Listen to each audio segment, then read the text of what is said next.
What are BCAAs? Should we take them if we're casually working out? Is it only for strenuous training? Or is it just another overhyped supplement with no actual benefits?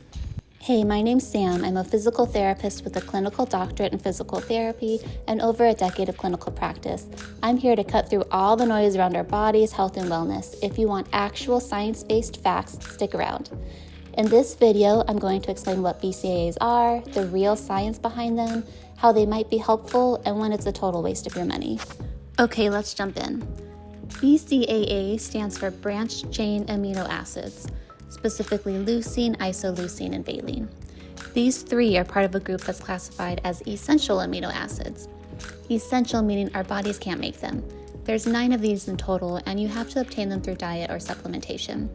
What makes these three, the BCAAs, special is they play key roles in muscle protein metabolism and energy production during exercise.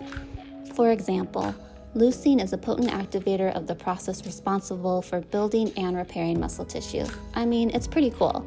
BCAAs are key players in things that athletes and exercisers care a lot about. So here are the 4 main reasons that people use BCAAs. 1. Muscle preservation.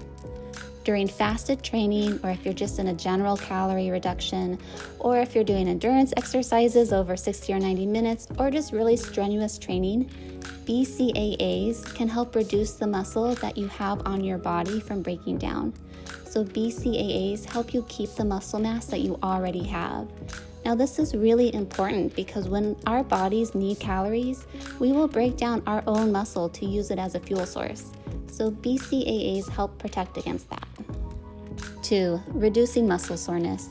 There are many studies showing that BCAAs help reduce DOMS, which is delayed onset muscle soreness. So an example of this is you have a really hard workout and the next day you're a little stiff, but the day after that, you are so sore it is hard to get out of bed. That's DOMS. So BCAAs help reduce that. So that means it improves recovery time between sessions. And this compounds, right? It allows you to have higher intensity training sessions more often, which over time is going to get you to your fitness goals faster. And we all want that, right? That's a big deal. 3. Energy production. During prolonged exercise, which is defined as longer than 60 or 90 minutes, BCAAs can serve as an energy source, especially when your glycogen is low. When you run out of glycogen, we call that hitting the wall or bonking. It feels awful.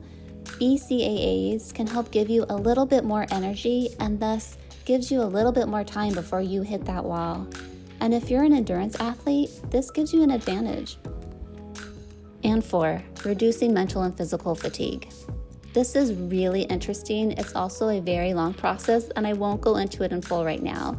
So the short story is, during endurance activities, there's more tryptophan in our bodies. And yes, this is the exact same tryptophan that makes us tired after Thanksgiving dinner. So the fun fact is, BCAAs and tryptophan actually use the same method of transport across the blood-brain barrier. And as we just learned, during endurance exercise, our bodies use BCAA as fuel, which means the longer we exercise, the less and less BCAAs we have in our body to compete with tryptophan.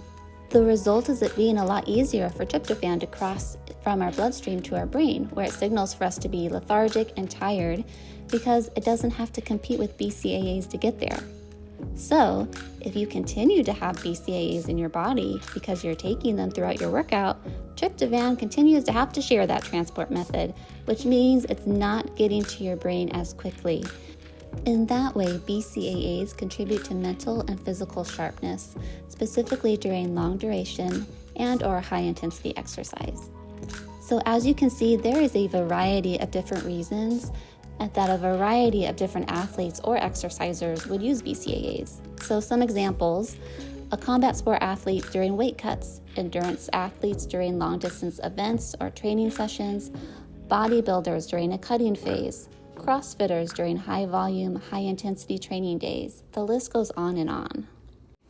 Okay, so BCAAs sound amazing, right? Like, why aren't we all just taking them all the time? What's the downside here? I want to take a step back and look at where BCAAs fit in compared with other available supplements. Here's a simple grid comparing BCAAs, those 3 amino acids, compared to taking all 9 of the essential amino acids, compared to just taking a complete protein source. So here's the deal. A complete protein source includes all of the essential amino acids, including the BCAAs. So if you're meeting your protein intake daily, you're already intaking all the BCAAs your body needs. Here's the reality though. Only 15 to 20% of active adults are getting adequate protein on the daily, which means 80 to 85% of us would feel a benefit taking BCAAs. I want to point out that the athlete examples I gave, those athletes are not functioning in what would be considered optimal training conditions. They're training or exercising fasted, meaning you're working out before you've eaten anything, you haven't given your body any calories to use for your workout, or in a cutting phase, which maybe you did eat something before your workout, but you're just keeping your body in a calorie deficit day after day, or you're training for long periods of time, or just having intense workouts. So honestly, a lot of us who exercise or train fall into one of these categories. We aren't getting enough protein, we wake up and work out first thing before breakfast, or we're just trying to lose weight, so we're restricting calories. If this is you, you should really try BCAAs. Honestly, you likely are going to notice a difference almost immediately.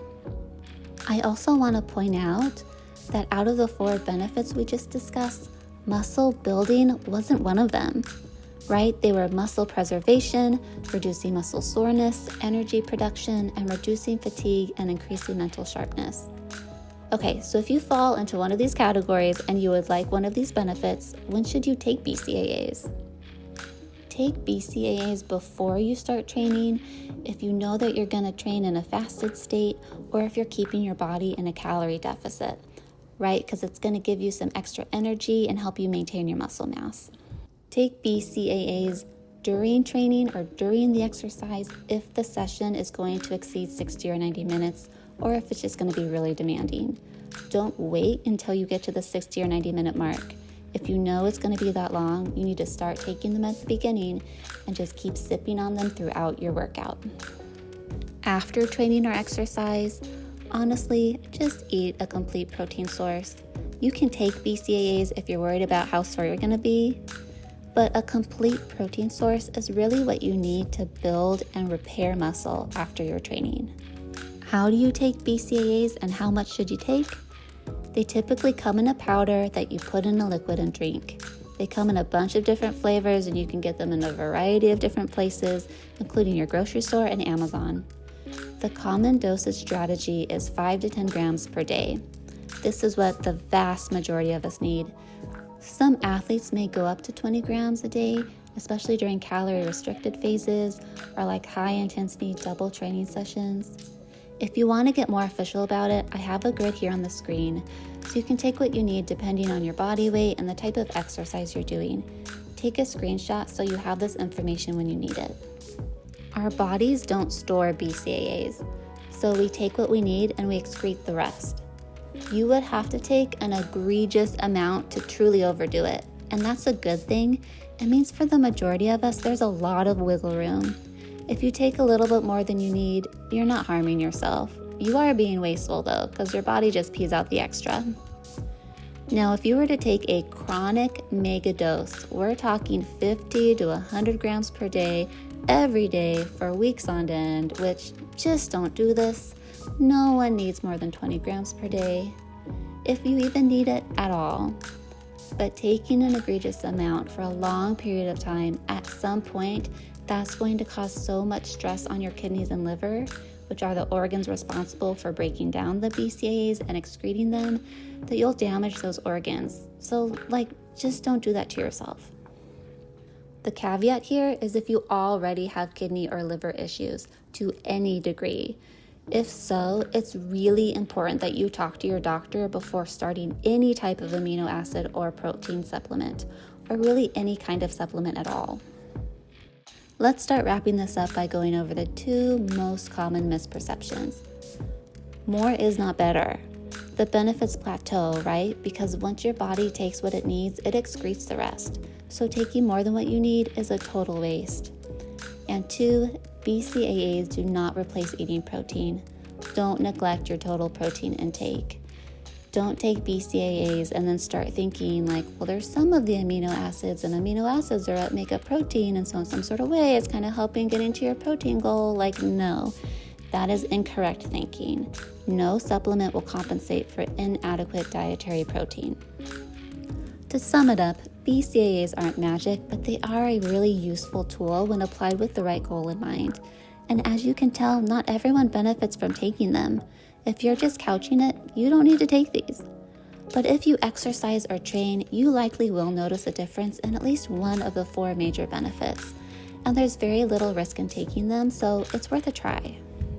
If you found this breakdown helpful, please hit like, subscribe, and hit the bell.